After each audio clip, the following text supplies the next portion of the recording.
Hey, I thought I'd do a quick video on the secret items from Merlin's Mystery Shop.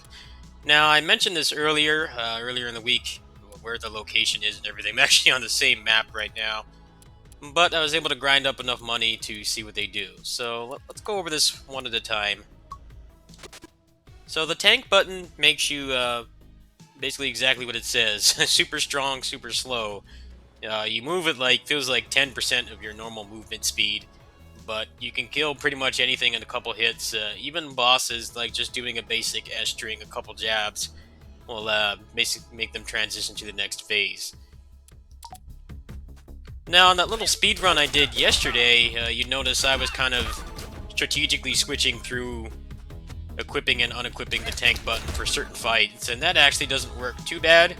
If you have max agility, it's not like you're like unbearably slow, but it'll definitely make it difficult to dodge most attacks. Obviously, there's no defensive cancels in this game at all. Apparently, someone is looking into modding the game and fixing some issues, like making the level transition or the zone transition button be guard instead of jab.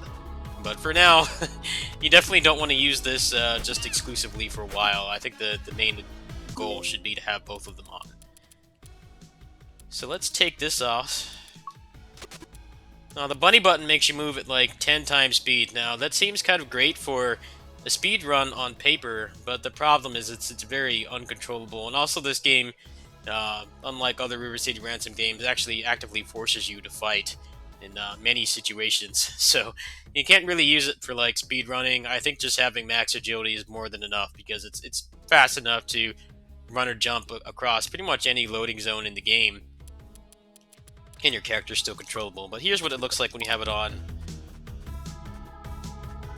Like I said, don't get too excited to use this in a speed run because you're going to constantly get blocked. And just like moving around to actually hit an enemy is kind of difficult.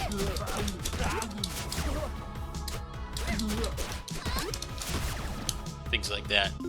So if you put them both on, you actually get all the advantages and none of the disadvantages. Even with max agility, you'll basically be super strong and you'll be moving at a normal speed.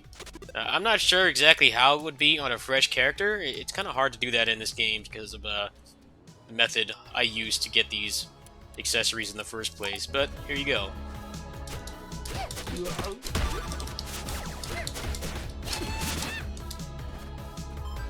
So you can see the movement speed is actually just about normal, maybe a little bit slower than max agility.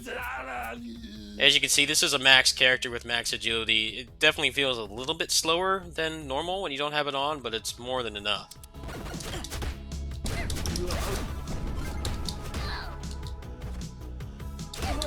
Now, the best way to unlock these items is to basically just speedrun the game. So if you've never speedrun a game before and you want to get these items either for 100% completion or just for fun to, trophy hunt or things like that, you're definitely going to have to learn how to speedrun this game because this game is different from other River City Ransom games. Normally in games like Underground and the older games, like normally you would just find a place to farm enemies and just keep killing them and respawning them and things like that.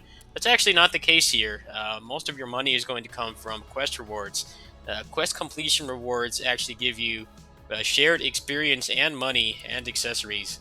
So all of these ones, like the Mommy Charm and the Hasabe Charm, those are actually carried over between characters. So you basically just want to get to the end of the game. I estimate you get around 4,500 to maybe $5,000 when you complete the game and you clear all Godai quests. Now you can also put this on to increase the money a little bit, but the main like bulk of your money is going to come from just beating the game, which gives you 1,000, and then beating Mami and Hasabe, which gives you 2,000. So that would mean that even if you just only got the quest completion reward from beating the two final bosses, that would give you 3,000 each run. So it would take you about 4 runs to do it on a fresh character without spending any other money. Now, I did that speed run yesterday, and that was a pretty suboptimal run because I kept having to switch between equipping and unequipping the tank button. But that only took me about an hour. I had a death on noise, and as you know, noise is like 90% auto scroller, so that's one of the most costly deaths you could have in a speed run setting. But it's very possible to finish this game in about an hour, probably under an hour, even without having the bunny and tank button. So, like I said, you might want to trophy hunt while you're doing this, and then if you want to get things like the hard trophy or even the co-op trophy, if you don't have Parsec or PS4 SharePlay, and you just want to run with like a dummy controller, this is probably the best way to do it because you'll be able to just kill everything in 3 hits. Basically, the bosses are just going to be uh, just shifting through their phase transition attacks, and they will barely get to move. It's pretty fun overall. I do wish this game had more interesting accessories, things that let you like cancel or change the properties of attacks would have gone a long way, but a lot of them are basically just you do like an extra 5% damage, which is kind of funny because once you get these 2 items, all the ones that make you do more damage are basically irrelevant. The only ones I would say that are useful up to that point or past that point is probably things like a 5% chance of taking no damage. That could easily save your life on a boss. A lot of the enemies, especially like Abobo's unblockable, like belly flop that he does, and Noise's the ground AoE attack she does in her third phase, those do a ton of damage. Um, Hibari as well, if she juggles you, that can do a lot of damage as well. But the rest of this stuff you're basically never going to be using. So it's up to you if you want to use it. I think for trophy hunting is definitely the best way to just clear the game and get the rest of what you need. Anyway, that's it for now. I will probably do a speed run both with and without the bunny button and tank button. I need to do a couple more runs before I can get it on every character, but I think once you get these 2 items, it doesn't really matter which character you use.